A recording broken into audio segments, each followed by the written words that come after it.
What's up everybody, Stress Free. I'm back again on the Diablo 4 video. We're going to be taking a look how penetrating shot rogue farms or fights Belial. Take a look at all the mechanics, or lack of. It is pretty strong build. Overall, one of the best builds for rogues right now. Also, if you prefer like the range fantasy, got an archer. This build should also continue being really good next season. According to the patch notes, I'll be definitely taking a look at the PTR. If you guys want to tune in for that, be sure to like and subscribe to the video. I'll also have, after the fight, I'll have a full build guide. You guys can also take a look if you want to. I also have a written build guide in the description below. Thank you for the support. Now let's get to the fight.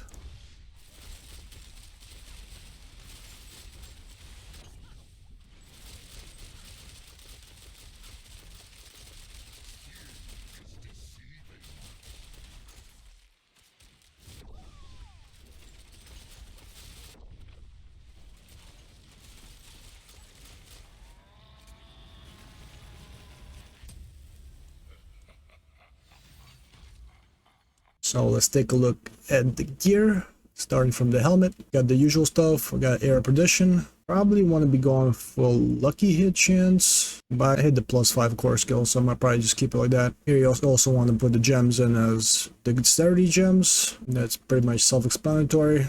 It's like a must-have helmet this season. Next, you have also the other must-have item is Shot of False Death. The +1 to all passives is insane. Here you also be looking for all stats and max life, two of the best ones. As for the runes, we got Tam's on, so basically just gives you a little overpowered crit. Another must-have for this build is Fist of Fate. You also probably want to try to get a GA one on lucky hit chance, and you want to be looking for the unique aspect to be at 300%. It's like the most important stuff here. Also attack speeds are pretty good, pretty self-explanatory.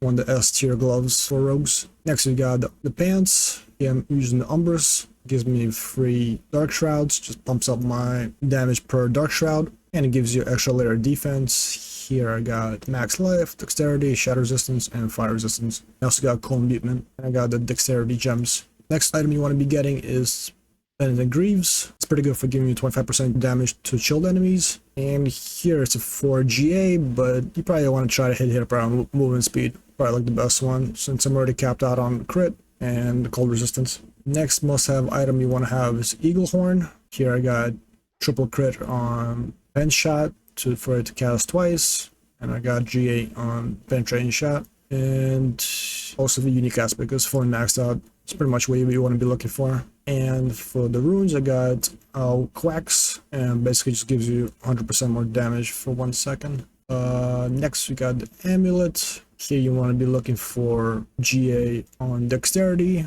Also got damage, and I got total armor, and I got damage per dark shroud, and I got shadow clone cooldown reduction. Since we always spamming shadow clone, it's pretty nice. And for the aspect, I got deal 42% increased damage while you have a barrier. And for the new jewel, I got after you cast your catalytic skills, if it's an ultimate, you get 30% more attack speed for 10 seconds. Next we got here the ring. Here I got max life, crit chance, vuln damage, and probably the most important one is a damage per dark shadow. Hit it twice, and I got a shadow clone cooldown reduction. As for the aspect, when you cast ultimate skills, your ultimate damage is increased by 10% up to 100%. Attack tanks, your cooldowns, and this bonus are reset. And for the jewel here, well, you have 2 or more arcana from the school control equipped, gain 45% control duration and 30% lucky hit chance. Pretty strong for this build, because you want to be stacking a lot of lucky hit chance. Next we got of course Ring of Starless Skies. Here looking for lucky hit chance, and I got +5 to core skills. Pretty much self-explanatory. Must have ring. All builds use it. And for the jewel, I got deal 20% more melting damage and take 10% more damage. And the next, probably the most important item for this build is the Azarath. That's where all your damage is basically coming from. You want to have lucky hit chance and 40% chance to deal cold damage, and you want to probably also try to masterwork that to as many crits as you can. And attack speed is really good. And I got here another green gem that gives me critical strike damage. Next, the other weapon, I have a sword. I got here max life, I got damage, and I got critical strike damage.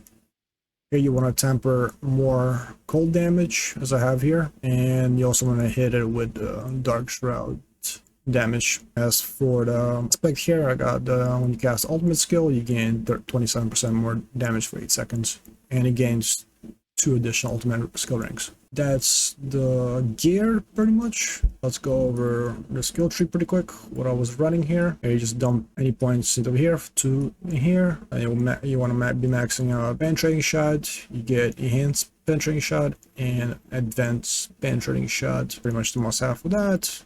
You want to have also caltrops for the trap, and then you also, for the Paragon board, this one gives you extra damage for enemies standing in traps, and you convert it into a cold one for the extra chill. And for the passives, you want stable elixirs and truck attacks here. Next, you go to subterfuge, going for concealment as your subterfuge skill.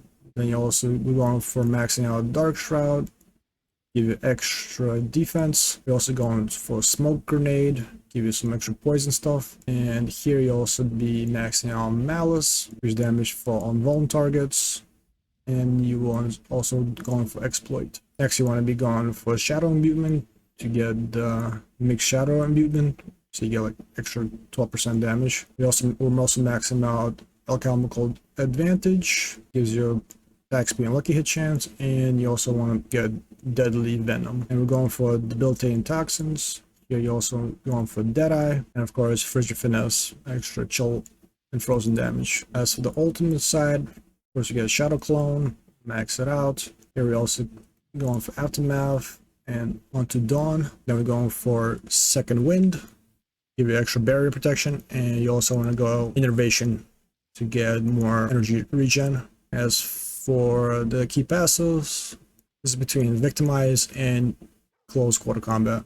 Kind of like the victimize for extra AoE damage. As for skill assignments, of course you got penetrating shot, shadow imbuement, smoke grenade, shadow clone, caltrops, and concealment. Let's go over the Paragon board. And the first node here, using Frost Feeder for extra damage on chilled targets. Next board we have is Deadly Ambush. This one that bumps up your damage when you trap targets. And for the node, for the glyph, I have Combat here. Next board we have is Eldritch Bounty.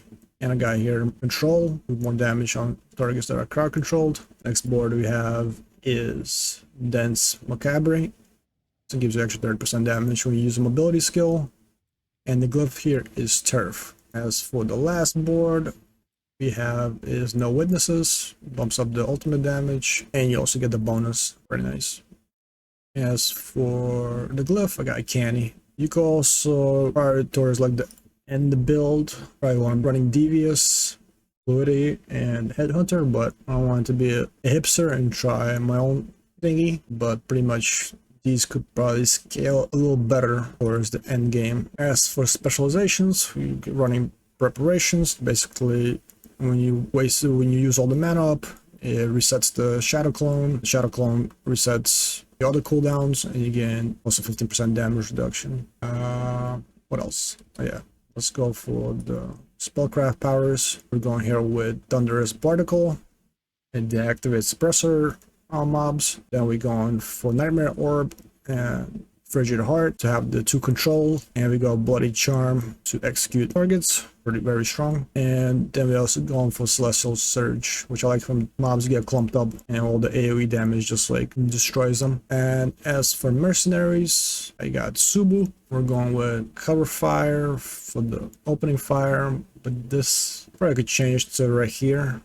I think it'd be probably better for this build. And here we got Bloodthirst, the extra attack speed. That pretty much wraps up the gear and the build. Once again, like I said, I'll have the full build guide in the description below. You guys can check it out. If you guys enjoy this kind of content, be sure to like and subscribe. I appreciate all the support. I'll catch you all in the next one. Take care.